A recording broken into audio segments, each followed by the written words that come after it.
Recon Athlete Podcast is brought to you by Kreitz Market, The Social, and Focus Fit San Marcos.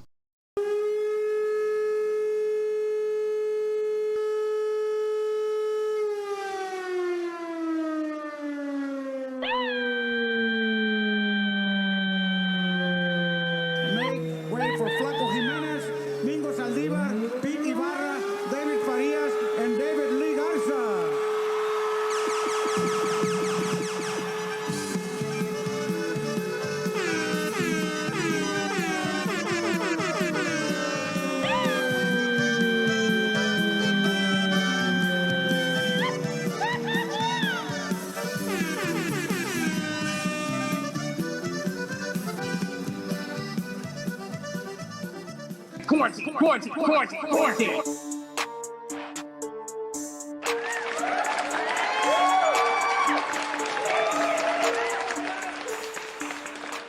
All right, Recon Athlete, episode 74, Chris Sanchez, Paul Rodriguez. Shout out to Snupe Daniel. Shout out to Zach Luceto. I'm sure he'll join us here in a few minutes. Good morning. Good Saturday morning, everybody. May 2nd, 2020. Paul Rodriguez, you there, brother? Oh, yeah, man. Oh, yeah. Hey, and we're going to talk some NBA in the bubble today. A great article came out on ESPN. I think it was yesterday. Let's see. Yeah, it was yesterday. It was Tim Bontemps and Brian Windhorst put together this great article about, the possibility of the NBA starting, quote unquote, in a bubble.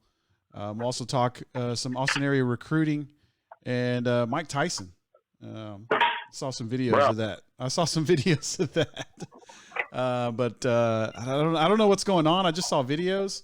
But we'll talk about that, a little bit later on. How you doing this morning, Paul? Well, I just poured up a fresh cup of coffee, and I'm doing good, man.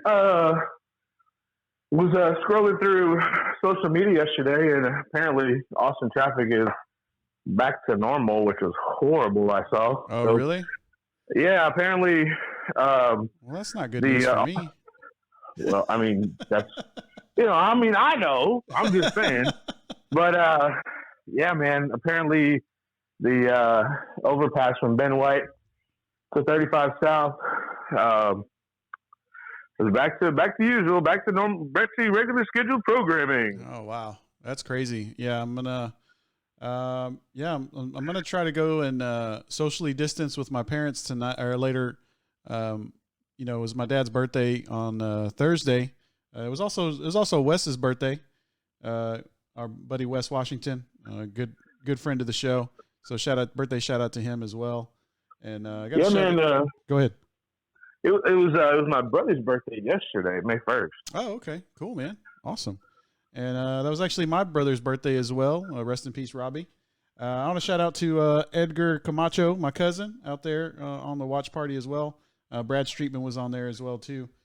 Shout out to him, all the early joiners of the episodes 74. Paul, last night. Thank you, Mandy. She said she liked my shirt. Last night you were on FLX ATX with Snupe Daniel talking a little bit of recruiting, and I wanted to play that for our listeners.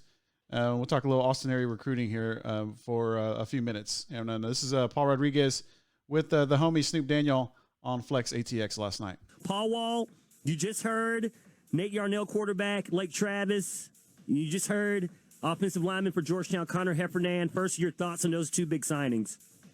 Commitment, man. It has been a crazy 48 hours.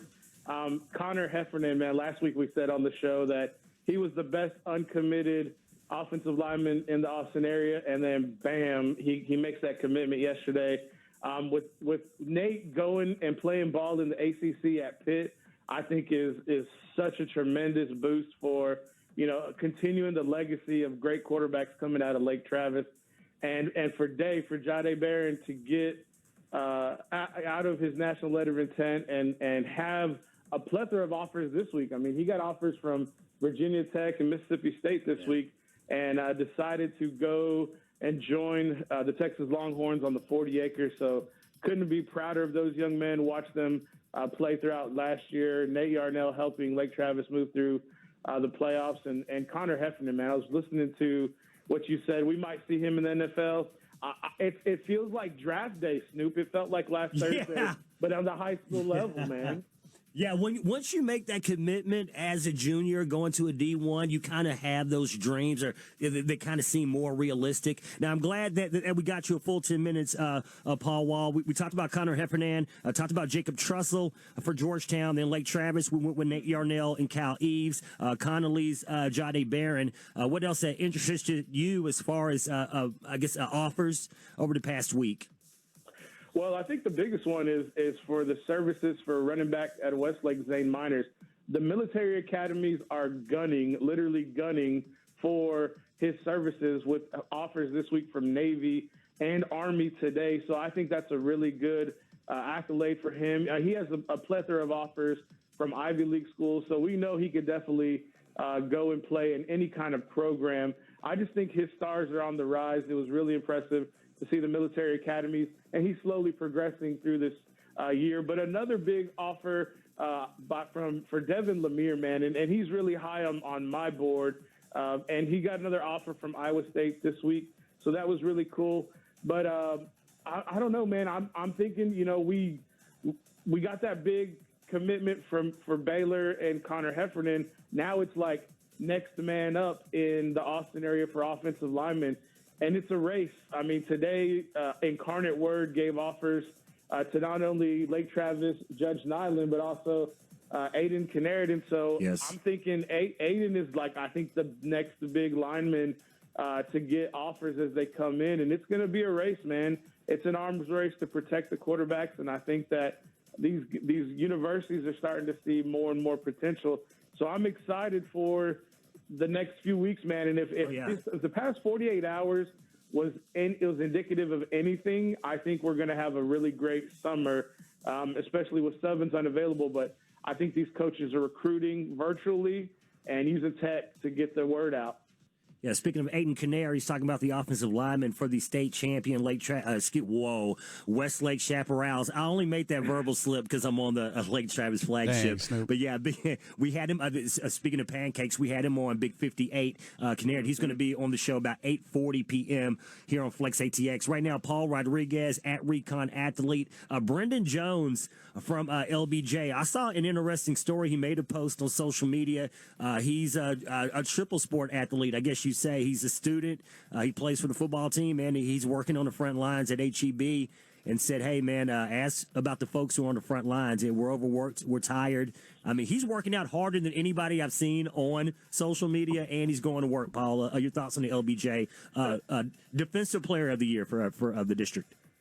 Yeah, and that's a great thing with Brendan Jones is that guy is great at time management for having to be that triple threat to, not only get the workout in for the sport, but also on the front lines at HEB. So we give a lot of respect for those individuals. But with this young man lifting weights with what was it, a barbell with tires on it? Yeah, I just thought that was tremendous. Bigger than 22s, like the old school 90s hip hop songs. But it's crazy. And Paul, just real quick, as far as because I wanted to run this by you, UIL today. Mm-hmm. I don't know if you saw, they have loosened the restrictions on what coaches can do as far as interaction with athletes. And this not only is with sports, this is with band too. They're allowing band directors to communicate with the flute and trombone players, etc. What do you think this is going to do for the landscape? I think this is the first steps in getting football started on time. I hope that's the case. I'm pretty sure they're going to work closely with state officials to get that moving forward. But, I mean, if we're seeing athletics moving forward with band and with football and sports, I think those are the great first signs to hopefully getting the season started on time, because we're all jonesing for it and we're really ready to get the season kicked off, hopefully in August. All right, Paul Wall, Recon Athlete. Paul, appreciate your time. Thank you very much. Before we let you go, who you shouting out to? Oh, man, just want to shout out to you, Snoop. Shout out to Chris and Zach over at Recon Athlete. We appreciate your time tonight. All right, Paul Rodriguez at Recon Athlete. Give him a follow. Nobody is following the recruit game like Recon Athlete. Paul, I find myself trying to keep up with you a lot of times. So the work that you're doing, and we appreciate you, especially with the Statesman. We do see Rick Cantu working very hard on some Statesman articles, but Thomas Jones right now on vacation. I guess, they see the downtime in sports as, a reason to give them some vacation time, but there's still a lot going on. Most definitely. So we'll keep following those offers. And if you got an offer and you'd like to get a shout out, let us know in the DMs. Thanks, Snoop. All right. Thanks, Paul. All right. And that's Paul Rodriguez on FLX ATX last night with the homie Snupe Daniel, talking some Austin area recruiting. Paul, you mentioned, several names in that interview with Snoop last night. Was there anybody else that you wanted to give a shout out to with any offers or commitments? Yeah, man, there's so many names. We could probably spend 30, 45 minutes just on that. But yeah. just a couple of more highlights that we didn't really get to last night. Cade Klubnik, the QB1 for Westlake, coming up. He'll only be a junior next year. He picked up offers from NC State and the U, Miami. So with that young man, he has offers all over Power 5 schools, so it's nothing new. I'm kind of shocked that the University of Texas hasn't kind of put their name in the hat yet, just due to his youth. But that's a really big quarterback that's going to come out. Like we said, we saw Nate Yarnell go to Pitt and join the ACC, where potentially the national champion Clemson Tigers reside and own. Another one is Cedar Ridge's linebacker, Brett Hartgrove. I mean, that young man will be a senior next year. He got offered by the Bow Weevils. He got offered by Arkansas Monticello. So that's another really cool school. I saw the mascot and I was like, the Bow Weevils, huh? That's pretty cool. But that's another great linebacker. And that's really interesting, Chris. We have like some top linebackers in our area for the class of 22, which is the juniors to be next year. And leading them is Caleb Brown. And I don't know if you saw that photo that Coach Burton, the head coach for the Del Valley Cardinals, posted last night. I did not. But this young man Caleb is a sophomore right now. Mm-hmm. And he's in the weight room like day in, day out at the facility. And he has the physical makeup of a grown man as a sophomore in high school, 6'1", 180 pounds. And I'm just like, the definition that this young man is already portraying as a young student athlete is tremendous. And so just imagining him as a senior, and he already has offers from SMU and a litany of other schools. So him, I think we also have Zach Cagle from Aikens, and linebacker Chambers out of Stony Point. That's just somebody I really wanted to kind of highlight there for a little bit. And man, there's so many more names, Chris. Yeah. Receivers that I think are really underrated right now that don't have any offers would definitely be leading the way. Is senior to be from Hayes High School is Bryant Lewis. Okay. Bryant is a speedster, speed on speed, 5'11", 180 pounds. If any school is looking, which a source close to the family has told me that there's about 4 schools that are looking at him right now, and they're just waiting for offers to be dropped. And once they drop for Bryant, it's going to be a run on him, because for his services and for his academics, man, it's just a can't miss for them. Yeah, and all these student athletes, working out hard, even though they're not in school. School isn't going to come back this year, as we know. They were still trying to figure out whether or not, school's going to start on time in August. But all these kids out there, still getting offers, still committing. The recruiting life hasn't stopped, Paul. So maybe if anybody's interested in that, make sure you give us a follow at Recon Athlete, especially on Instagram. It's in Facebook, Instagram. You throw a lot of stuff out there, Paul. So you can find us out there. Also on Twitter as well. We got a click clock and a chit chat yet? A click clock and a chit chat. Yeah, Snapchat and TikTok. We do have a TikTok. Yes, we do. got a TikTok. How come I haven't seen you dancing on it yet? Bro, because I don't even know what I'd be dancing to. Well, we need to figure that out. But oh man, you need to do them. I did. I got on TikTok a few weeks ago, man, and I don't post anything, but it's pretty funny, man, to watch some of the stuff on there. But you know, I ain't trying to be dancing for dancing. I'll leave that up to you. we'll have to figure that out. All right, Recon Athlete, episode 74. Chris Sanchez, Paul Rodriguez. Shout out to Zach Luceto. Of course, Snupe Daniel as well. We might be walking in as we speak. What up, Snoop? I guess he walked out. But anyways, yeah, we're going to talk a little bit of Mike Tyson here in a few minutes. He's trying to make a comeback, do some charity boxing here at the end of the year.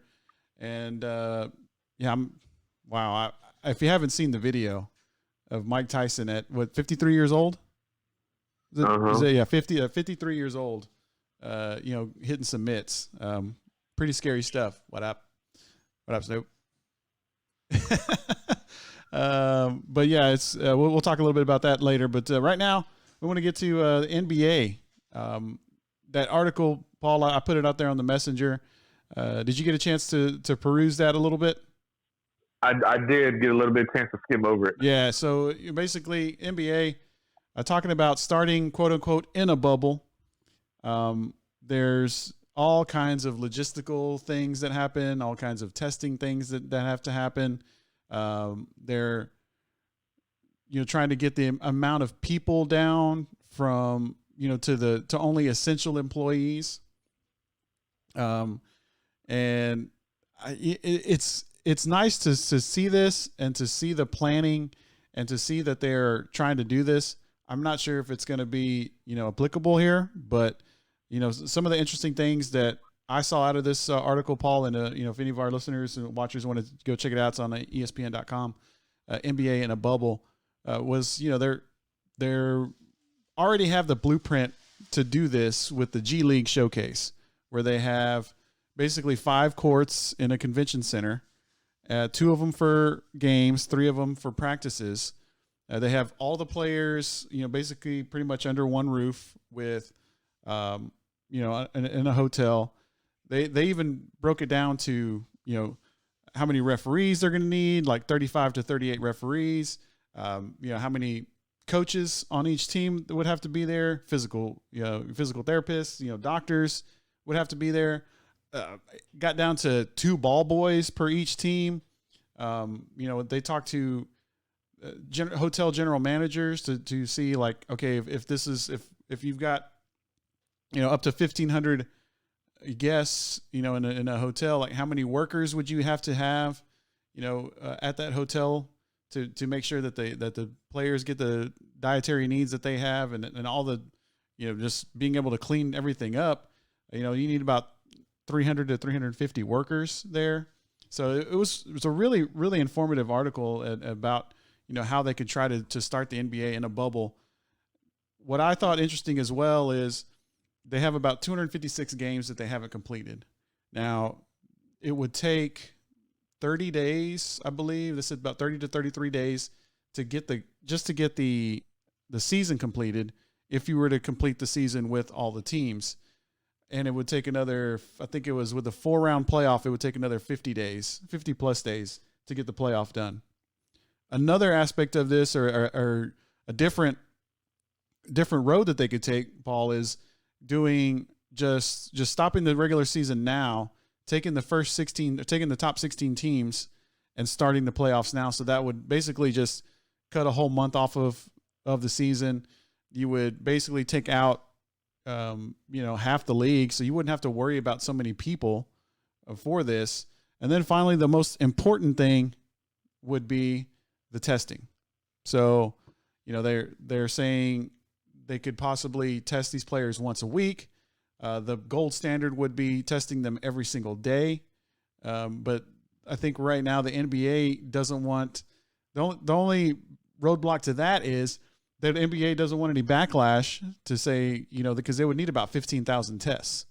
And so they would get some backlash for, if the NBA was able to get all these tests, when we're not able to test everybody, at the state and local levels that need to be tested. That's for another conversation. But with all these different factors in there, Paul, what was your takeaway from this? Do you think that this is feasible at all?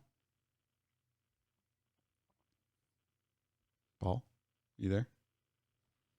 You got me on mute. Hello, hey, you there? Yeah. What happened? Okay.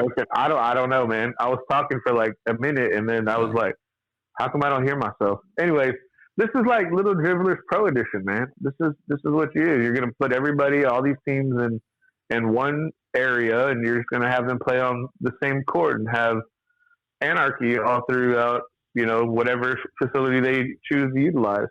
But I mean, I really think they should use a combination of both concepts. I mean, I agree with the top 16 and just start the playoffs now and use the accommodations that they're thinking about using for the whole for the whole league. And this way, you decrease all the numbers and you have a smaller window of time you need to execute it. Yeah. And with that being said, I mean, it's really a 60-day window. I mean, if you think the playoffs are going to take 50 days, then you have your 60-day window, and now you only need half the amount of tests. But I think you're right. There would be a lot of backlash if they chose to test daily, but that doesn't mean you can't test every 3 days. Yeah. And even if somebody did test positive, it's going to shut the whole thing down. So it's kind of like a catch-22. It's like you want to make sure that you can put a product out, but at the same time, it's like, hey, man, maybe we should just like test every other day and get the product done so that we can have some sort of normalcy and then crown a champion. Because I think that's the biggest thing they don't want to have happen is they don't want to have a champion for this 1920 NBA season. Yeah, I mean, I think you would have to. I think if they really want to do this, I'm definitely agreeing with you with the whole 16 teams thing. I know that there's probably some teams that were on the outside looking in that could have probably made it, maybe made a move to make it in the playoffs. But, I think at this point, there's, just trying to get something out there. You take the top 16 teams, you take out half the league. You don't have to worry about, all of these other players, coaches, and personnel. They're talking, I think it was anywhere between 28 and 35 individuals per team, as far as from the players to the ball boys, I think it was, so 28 to 35 people just for the team. And then you got to talk about the referees. You're talking about, all the people that are going to have to be working in that area to make sure that everything is, clean and make sure that the players are fed. I think also one aspect that the article talked about that I really liked was the quarantining of itself, and how the players were not in favor of being quarantined from their families, or even friends, for this, because if you did the whole, if you did all the league, you try to play all 259 games, even down to the teams that are, don't have a chance to get into the playoffs, they would have to quarantine for 3 months. So, I think if the NBA is wanting to do this, I think the 16 team path is the right way to go. And they've already talking about, trying to start the next season for 2021 in December, go December through July. So maybe we'll see something, maybe we won't. I do like what, the bubble has to, what they're saying about the bubble for this, if they're able to do that.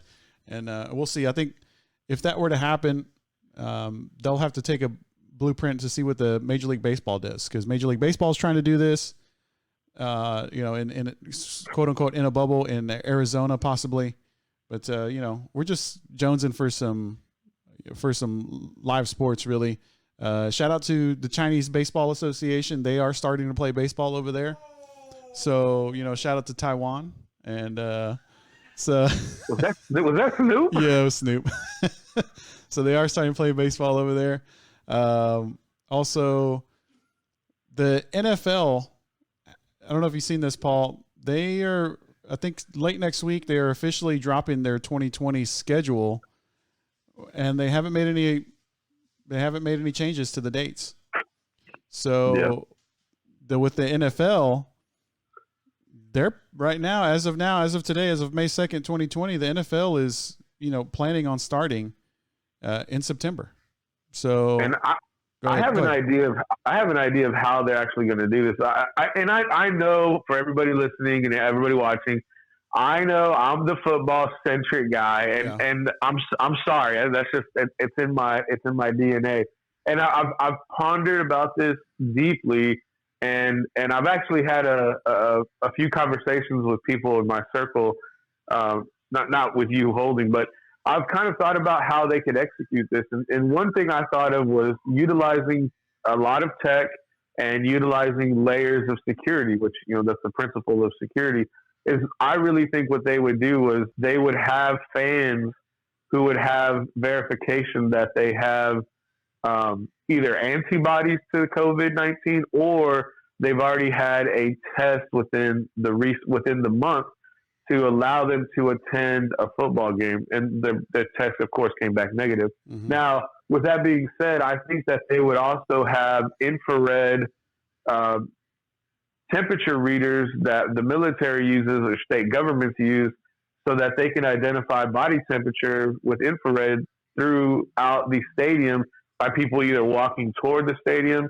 And then the next level is I think they really would have people taking temperatures on the forehead as people entered to go to the games. But accompanying those individuals, they would also be required to have a mask, and there would be limited fans in attendance where I think they would have to sit every 2 seats away. So like you would have one person in seat A, the next person would be in seat D. So B and C would be not occupied, and then that would be continued throughout the stadium. And, you'd have to sit 2 people away from everybody to enjoy a game live if you chose to do so. And would those tickets be more expensive? Yes, sir, they would be. Yeah.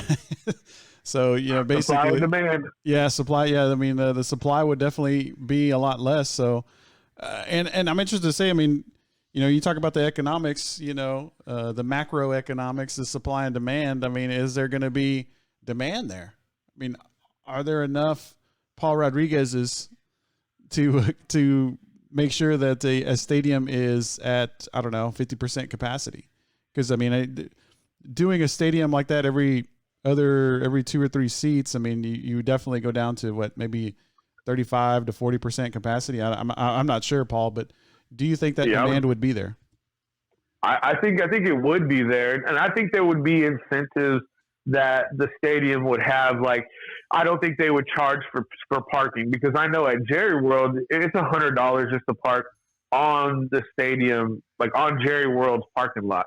Now, people of course park outside of it and still go to the game, but if you want to park on the premises, they would probably waive that fee. So they would incentivize the fan to go out to the game, but at the same time, you're going to be paying a premium for that seat. And I think there's enough people that would really want to have that sense of normalcy after being cooped up. And plus, I mean, the type of stimulus money that's gone out, I'm pretty sure people have the disposable funds to get that done right now.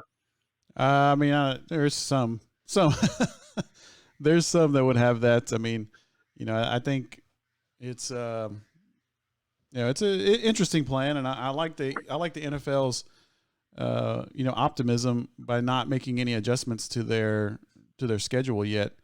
Of course, here in Texas, we all know that the shelter in place order really expired, kind of with the statewide one with Greg Abbott yesterday. So we're kind of open, kind of not. Some people are allowed to go out. Some people are going out. Some people are staying in. This is America, so you can make your own choice. So, I'm gonna say, if you're going out there, be careful. Social distance. And if you don't feel like going out there, then don't go. And it's the same thing with the NFL games. if they're going to have NFL games, you choose whether you want to go or not, and you choose what you spend your money on. And if that's what's going to happen, then, that's what's going to happen. Zach. Yes, sir. Hold on one second. Let me merge these calls, and then I got to put both of y'all on the roadcaster. Man, I'm getting pretty good at this. What's up, Zach Lucetto? How you doing, man? What's up? You're a Roadcaster Pro now. I am a Roadcaster Pro. You are a Roadcaster. Yes, I am. So we've done NBA in the bubble, and we're talking about NFL season starting on time. Any takes on that? Any hot takes from Zach Lucetto on those? I've been listening to the show. Chris, you're doing a great job. Thank you, sir.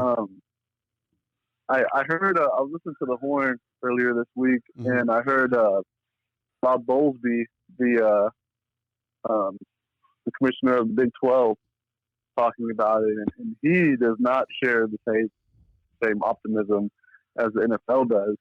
And he was just talking about aesthetically and venue-wise how you turn an 100,000 people stadium into 20,000 people. And does that become the use of like tarps and stuff like the Raiders did in the NFL or Baylor used to do in college?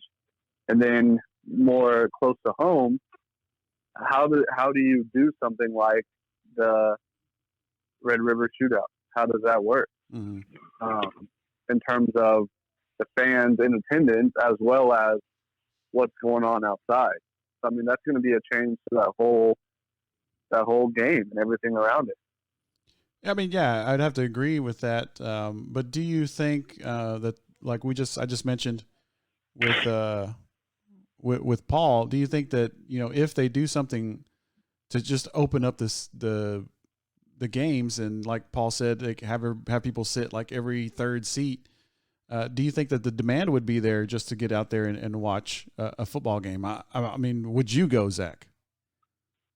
I wouldn't. You wouldn't? But we were talking. I wouldn't go to anything that had to wear a mask too. Right.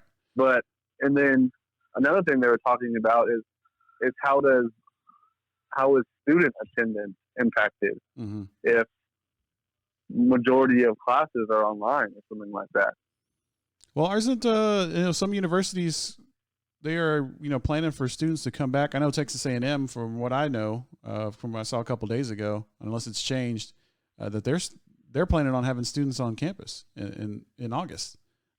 So I guess it's kind of up to the universities, and I don't know. I'm not sure if there's there's going to be students on campus. I guess if they're planning on having football games, they have to have students on campus, right, Zach? Yeah, and I think you made that point in the earlier episode about the student athlete part. But let me ask you this: if as a student, majority of students either have some sort of sports pass or built into the fees that they pay to go to that school, if normally it could accommodate every student that wanted to go, but now all of a sudden that's cut significantly because adhering to the social distancing rules, how does that work in terms of students going to the game? As far as like if you pay all this money for your student pass at A&M, and you try to go to the game and it's full because of the social distancing. Yeah, I mean, I guess possibly you just don't sell as many student game passes, right? I mean, you'd have to definitely just go back and I don't know how they do it. I didn't go to a major university. I went to a private university. If you didn't go to college, because I went to St. Edwards, dude. How many times I'll tell you? Stedwards.edu. I guess you would just have to not sell as many tickets. I mean, that's just basically what it is. And I mean, it would suck for the kids because I think the college, especially the college kids, they're itching. They're ready to go out. I mean, you see them all, they're hanging out at the Greenbelt. They're not worried about about COVID-19. It's carefree attitude when you're that age. So I mean, I don't know. If they want to pack together in the student section, maybe let them pack together in the student section. What do you think, Paul? This is one thing I think that a lot of people are kind of missing is when the booze starts flowing and your inhibitions are weakened, people are going to go tailgate and people aren't going to give a damn. And they're just not after like the first week, because as soon as it happens, and there's going to be an increase in confirmed cases, although that doesn't mean you have symptoms. It just means that you're infected. And so people are going to go out, because I'm telling you, I'm thinking like in June, people aren't going to care anymore. They're going to want to go do what they want to do. And there's going to be a lot of people who are on the opposite end, and they're going to be more cautious, and that's fine. But look, man, people are going to tailgate. People are going to drink. People aren't going to care. And then before you know it, we're going to be back to normal. But yeah, I agree, Chris. I mean, the younger population, I mean, I remember being invincible. I still kind of feel a little invincible. And until it's with anything, until it's presented to you on a plate in front of your face, you're not going to deal with it. And so people are going to kind of have that mindset, and it's their choice to make. But that's why a lot of people may not go to games, is because they're very aware of individuals just like that. Zach? I mean, I wouldn't go. No. Like I just. Well, you don't drink, so you wouldn't get drunk enough to That's lose true. I your. also just feel very inconvenient by wearing a mask. Really? Yeah. Do you wear a mask when you go out? I haven't gone out. Man, when you go to the drive-thru. We've been racking up some Uber Eats points. I don't wear a mask to the drive-thru, no. You don't wear a mask to the drive-thru? Heck no, Chris. What? Seriously? They have a mask on. They have a mask, right? Oh man, I wear a mask in the drive-thru. Do y'all wear a mask in the drive-thru? Snoop, do you wear a mask in the drive-thru? Yeah, but Snoop does too. Snoop wears a mask in the drive-thru. What? What'd you say? Do you wear a mask when you go see all your Sanchez? Want to see all my what? My Amantes, my Sanchez? Yeah, dude, I do. Yeah. Yeah, I wear a mask.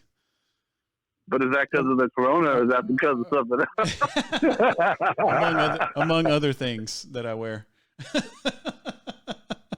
All right, let's move on. My mom's watching this. Recon Athlete, episode 74. Chris Sanchez, Paul Rodriguez, Zach Luceto. Shout out to Snupe Daniel. Zach, anything else that we mentioned before we move on to Mike Tyson that you want to hit up? No. Nah. All right. Oh, and just by the way, I'm speaking of wearing a mask. We're gonna kind of have a shorter episode today, just because I'm gonna go down to celebrate my dad's birthday with my parents. And yes, I will probably be wearing a mask and be socially distanced with them. We're gonna grill some steaks outside. We're not gonna hug and kiss and do the usually things that you do when you see your parents. You get a kiss on the cheek and you give them a big hug. And I probably will be wearing a mask, just to protect them, because they are older, more vulnerable, part of the vulnerable population. And I'll probably be wearing a mask, the whole time that I'm there. So, that's just kind of where I'm at. Yeah. What kind of mask are you wearing? Because I'm not sure if anybody, just a cloth mask, dude. Just a cloth mask. Have seen my PSA on my social media, because some of these masks out here are phony. Well, I mean, it's just a cloth mask, that keeps your spittle out. I mean, I saw. Was that the video of the person blowing out the match or whatever, or the candle? The lighter, yes. The lighter, is that what it was? Okay. So your breath could get through the mask, basically. What happens is the medical mask, the surgical medical mask that people wear at the hospitals, not the respirator, not the one that looks like a bubble on your nose, but it's just more of like a cotton material with some filters in it. Anyways, if you can blow out the candle, your breath is not escaping. And what I mean by breath is the germs in your breath do not escape the mask. Now, a lot of these new masks that are coming out and people are selling, they don't have the same protective properties that those surgical masks have. And so if you can blow out the candle, then, or the match or the lighter or whatever flame with using your breath, then it's not as protective for everybody else. And that's the intent of that surgical mask, is to keep your germs with you and not expelling them through breathing. And so I shouldn't wear a mask then. If I can blow out a candle, I just take it off.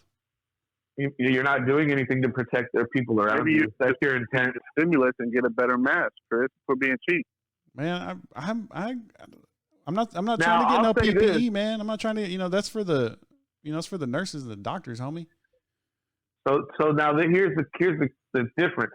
If y'all seen McConaughey's video, the Triple B, yeah, he uses a coffee filter, which that does work. You use a bandana and you put a coffee filter in there, and it's got to be one of those cone-shaped coffee filters, not like the accordion style traditional coffee filter. It's got to have some with some thickness to protect your breath. And he has a video out there somewhere on the internet, but that one does work. But the first time I kind of heard about this was I saw a lady online, and she's from that part of the world, and she was like, I bought these masks in America, and she did the test, and then she says, now I'm going to use a mask that came from China that she recently purchased during the pandemic, and those masks were allowing the match to be blown out while the mask was being worn. And so, you kind of have to be aware of those things if your intent is to protect your germs from being expelled in the air. Is that how it gets? I don't know. So that's the thing. Like, the intent of those masks, are to keep your germs with you. Yeah. So, but your breath or your spittle? Everything. So, I mean, so it's like, okay, well, people are told to wear a mask. So, or, suggested that you wear a mask. So then why do we even suggest it? That's what that's what I don't get about this whole thing. Like, that's a big conversation probably for another episode or a different platform. I mean, and you and Zach don't even wear masks. Snoop and I not do. when we're going through the drive-through. Zach, when you don't have to Zach, do you own a mask? Yeah, I do. Okay. And have you worn it, like, have you had to go to HEB or anything like that? Well, you have to wear it at Nope, HEB. I don't go. You just don't go. Okay. I don't go. All right. Who goes for you? My Sancha. Oh, okay. Sancha. Man, you Mexican, bro. All right. Well, I've got several masks, and I'll do the Paul Rodriguez blow out the lighter test to see if I should be wearing or not. All right, Recon Athlete episode 74. Chris Sanchez, Paul Rodriguez, Zach Lucero. Before we get out of here, because I got to go do some stuff. Iron Mike Tyson. I don't know, Zach. I don't know if you've seen this video. Me and Paul have though, but he's training again. He's 53 years old, and it's pretty scary. Even at 53, to see the speed that he has still, and the power. And he's doing this because he wants to fight in some celebrity, charity events at the end of the year. Now, my question is, who wants to fight Mike Tyson even at 53 years old? I wouldn't. For charity. For charity. Is there anybody out there that would get in there? Because you would have to pay me, right? Yep. So a lot. Yeah. So the charity, I guess the charity part wouldn't be for the guy that gets in the ring with him, but the charity part would be, I guess, ticket sales and anything else that they would be able to do. But Mike Tyson, man, he looked pretty scary in that video, Paul. Chris, that video was chilling, man. Yeah. Because I remember, I mean, you and I probably remember, Yeah. Zach may remember when Mike fought, and he had to have been possessed. The man was literally an animal when he fought people. He would just have this look in his eyes so that he would just wanted to literally kill you. And when he went in, and it's probably pretty relative. Like, you really can't judge the speed when they're in the boxing ring because it's a production, it's an event. But when he hits those mitts and you hear that impact, and now fast forwarding to him being 53 in 2020, it is a nightmare. And the other thing that I thought was crazy was when he's doing that combination on that video that we saw, and he comes around with that overhand right, and he's missing his mitt holder's face by inches. Yeah. And even the guy just feels that impact, and he still just walks off. And he's like, this is nuts, man. Like, what if that was his face? Yeah. Yeah. But Zach, do you remember anything about Mike Tyson at all besides, him being on a hangover? No, I was about to say, I know he had a tiger. I know he bit someone's ear off. I know he had a tattoo on his face. He really paved the way for Post Malone, I guess, when it comes to face tattoos. That's about it. Yeah, I mean that's pretty much it. I mean that's Zach, you're what, 25? Yeah. Yeah. I mean, I would expect a 25-year-old to not remember Mike, Iron Mike Tyson. And we were, and even Paul, you and I mean, I'm 40. I mean, even when in his heyday, I was 10, 11, 12 years old. You're 40? Yeah, dude. What an old. I'm old, bro. What? Was that a sentence? I don't know. You're an old. You're an old. Old. Shout out real quick. The Sarge is on here, and also Brandon Wark, former 3 guy. What up, Brandon? I tell you what, I don't know, man. Iron Mike Tyson, 53 years old, still looks good on the mitts, man. I don't know what crazy person would want to get in the ring with him to try to fight. And I guess you'd have to have some protective gear. I mean, this wouldn't be like a regular boxing match. I'm pretty sure they would have like the headgear on there. Don't you think, Paul? Mike don't need no damn headgear. What if he needs head? He's not going to get hit. Whoever's in that ring is going to be petrified. And I don't know, man. Is it going to be like his fights in the 90s where it's just one big punch to the ribs or a punch to the face and that guy's just out of it, down for the count? I don't know. Shout out to the Sarge. He comments on the watch party. He says, unfortunately, I lived during the Tyson era. I guess he's just saying he's old. Michael Spinks was forced to leave the locker room to go fight Tyson. So yeah, I mean, it was a scary time for a lot of heavyweight boxers back in the late 80s, early 90s when Mike was, a heavyweight champion at 19 years old. Just knocking out, grown ass men. So. Shout out to the Sarge, man. I want to shout out to Lions Pride sports broadcast, and to Lockhart in general, Paul, because they did something cool for the seniors. So was that yesterday? Yeah. Yesterday they basically had a parade through the town, right? For the did it go in front of your house? Man, Chris, I'm literally waiting to call into Flex. I'm waiting to call into the horn, and it's just like police sirens, horns honking. Somebody had like a train horn, and it's just like everybody's bass and music. And if you don't know what bass and music is, you're probably Zach's age. And so I'm just like, oh my God, this thing needs to end. And it was like, Chris, it was like 10 minutes of just constant noise and sirens, and it was cool though because we kind of started where I think the Sarge lives, and he lives a mile or two away from me. Lockhart's not very big, and it kind of just went through the middle of town, and it was really cool. I want to just shout out my aunt Melissa Lynn Patton. She bought some signs for project graduation, and since it wasn't going to go by her house, she asked if I could put it there to show support. So, Recon athletes showing support to the class of 2020. Yeah. And statewide. Yeah. So then, so shout out to Lockhart and everybody down there that was involved with that. To show the seniors of 2020 love. It was really cool. It was actually featured on KXAN.com as well. So if you want to go check out some pictures there. What's going on there?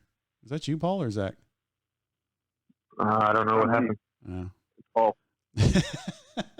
Breathing into the mic. I don't know. It could have been. All right, Recon Athlete episode 74. Before we wrap this thing up, because I got to go do some stuff, socially distanced with my mask on. Zach, any other topics as a side? Do you want to talk about anything?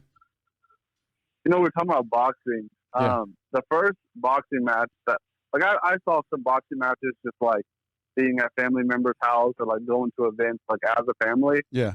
But as a kid, when you're not going for your own out of your own interest, it's just kind of on in the background. Right. The first boxing match that I actually watched of my own, I wanted to put it on, I scheduled where to get in and stuff like that, was the Wilder Fury 1, which is actually a really good boxing match to come into the sport on. Yeah. And so that has really piqued my interest in boxing and seeing who's fighting and keeping up with what fights are going to be on and stuff like that.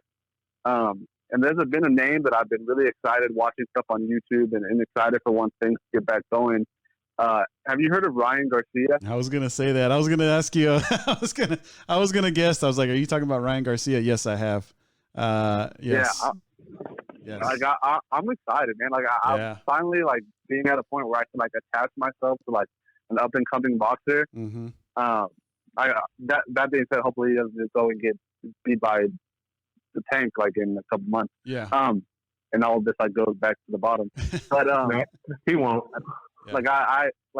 He's been so I've been showing my dad and stuff like that. Yeah. What are your opinions? I know, Chris, you're kind of the boxing aficionado of the three of us. What's your opinion on him? I mean, I think Ryan Garcia as a Mexican, as a Mexican American, as a Chicano, Oh my God, Latin pride.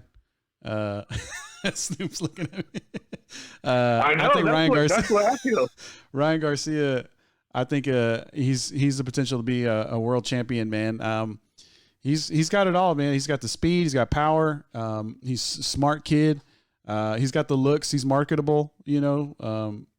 So he has got star power, and I think it's not only star power, and he's got the power in the ring. He's got the skills.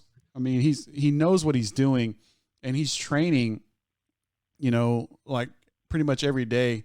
And I think Ryan Garcia, if they manage his career, and try not to throw too much at him, because I think sometimes with the younger boxers, and we saw this with Canelo, they threw him in with Mayweather when Canelo wasn't quite in his prime, and he couldn't keep up.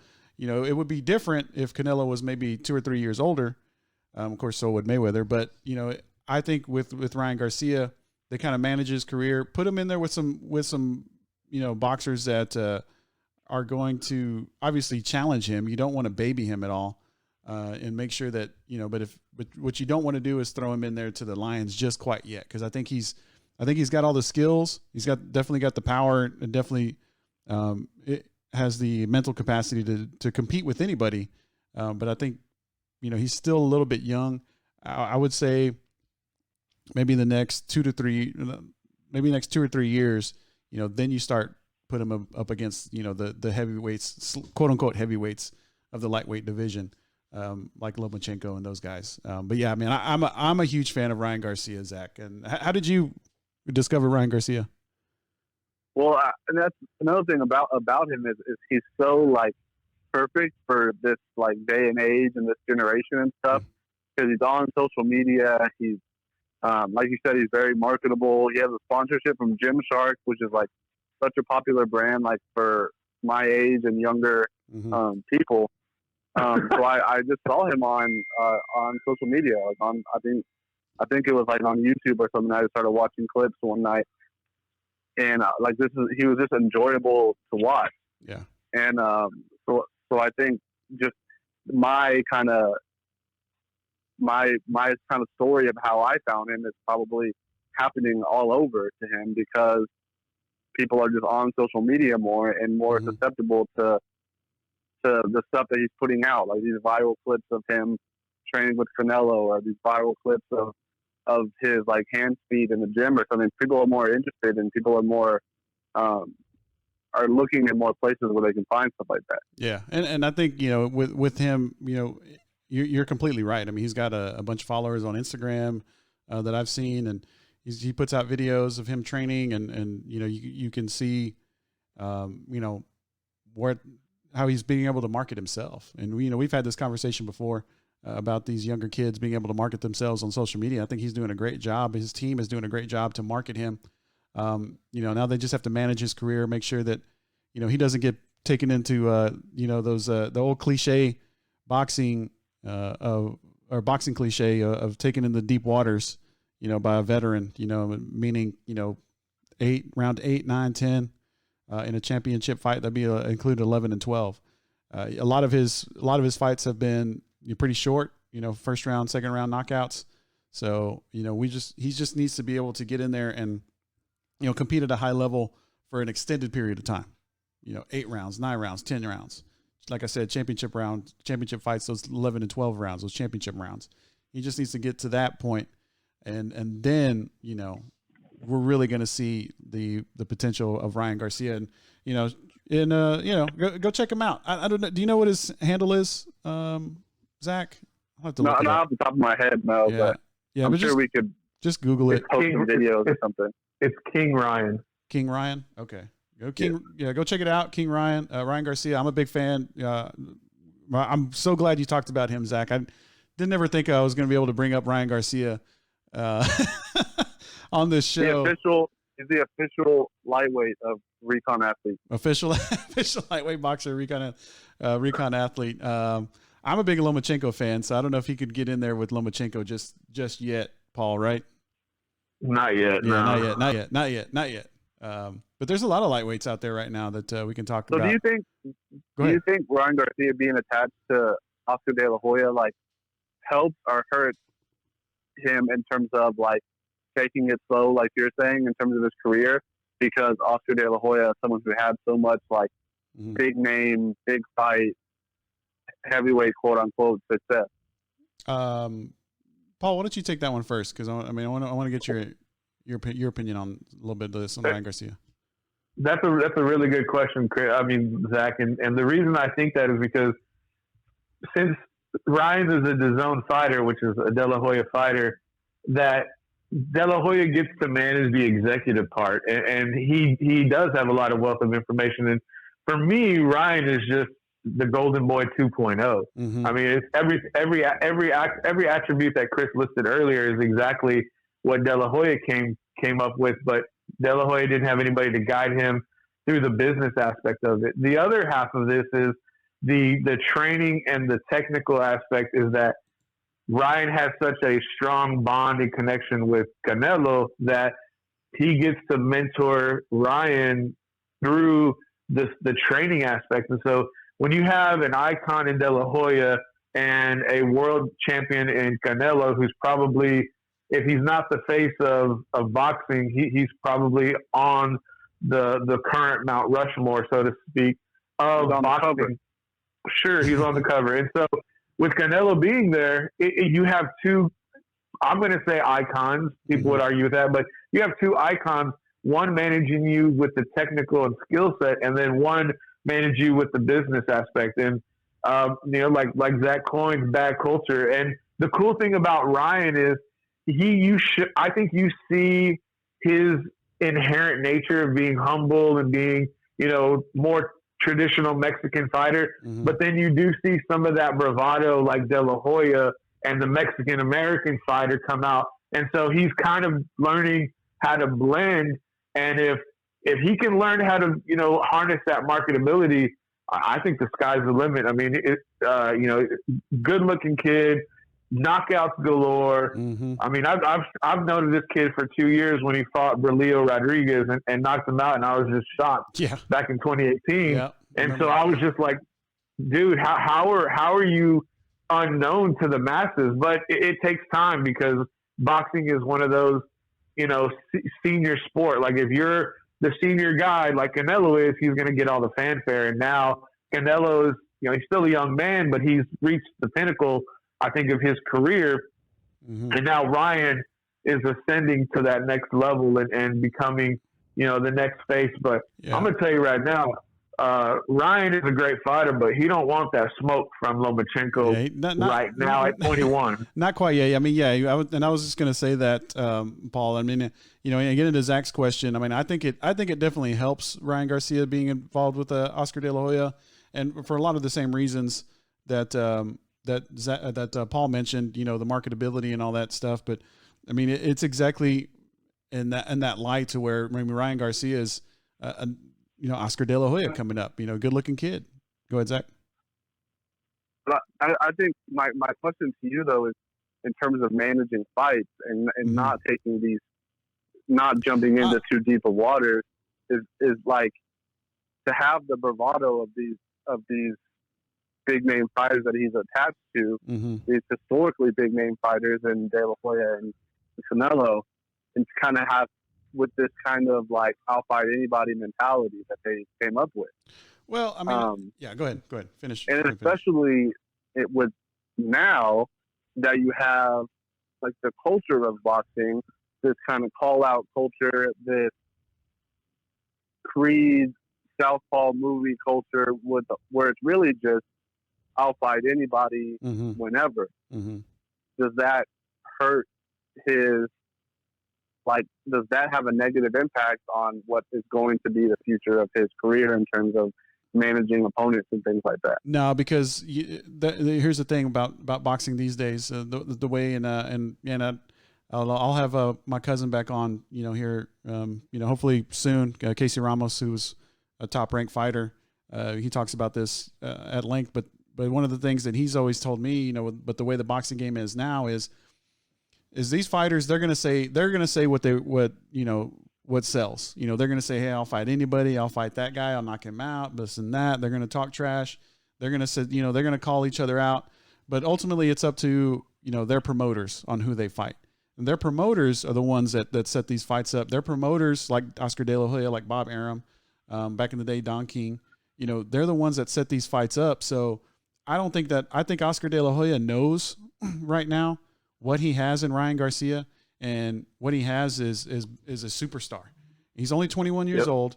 He's not going to be, most boxers, they don't reach their prime until they're 26 to 30. 26, usually 26, 27 to 32. That's usually the boxing age. So, I mean, he's got a good 5-6 years before he really, I mean, and even just like physically, as a human being, as a man, he's still, hasn't reached that peak yet. So, he's got plenty of time to get there.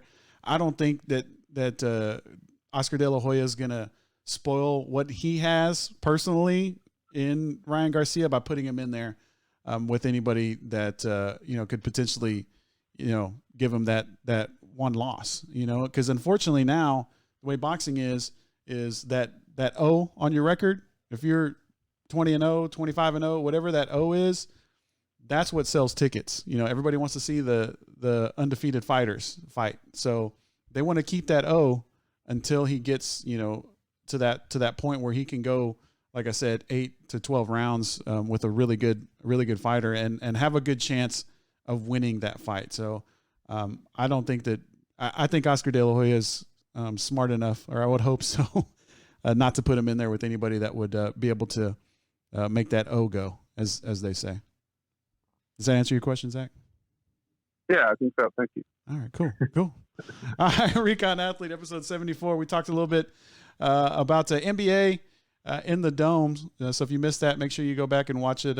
You can watch a replay on the Watch Party. We'll also be putting it on YouTube as well. Talked some Austin area recruiting. Paul Rodriguez with Snupe Daniel on FLX ATX. Also got into NFL a little bit, how they haven't changed their schedule. So go back and watch that. And of course, Iron Mike Tyson got us into talking boxing, because Iron Mike's gonna take out some poor soul and some charity events at the end of the year. So we'll see. All right. We're going to get episode 75. Bang. 75. All right. That's going to be on Wednesday night, 8:00. Make sure you join us. That's going to be May the 6th. And we're going to be here on Facebook Watch Party. So we'll be here chilling, hanging out. Shout out to Snupe Daniel. I want to shout out to everybody that's been on our watch party, everybody that's just been supporting Recon Athlete, and a shout out to Paul and Zach, and also a special condolences to a good friend of mine, Mike Ayala. He lost his mother Debbie a couple days ago. So your condolences to the family, Ayala family. Love y'all. All right, Zach, any shout outs, man, before we get out of here, and you go outside with your mask on? Well, it looks like Leander ISD has moved their graduation ceremonies. Yeah, so that shout out to Leander ISD for trying to make things work, and shout out to me. What are they doing? Are they gonna actually try to have a graduation? Yeah, that's what it looks like. Interesting. I'll have to look that up. Paul Rodriguez, shout outs. Yeah, shout out to Lion Price Broadcasting. I will be there Monday night, 7 o'clock, watching the 2001 Lions versus the Dripping Springs Tigers for a spot to go to the playoffs in 2001. All right, make sure you check that out. Paul Rodriguez with Lions Pride. All right, then finally, shout out, of course, to Kreitz Market, our featured sponsor. You make sure you go get your barbecue, and of course the social and Focus Fit San Marcos. All right, Paul, do your thing, baby. Ladies and gentlemen, if you're enjoying the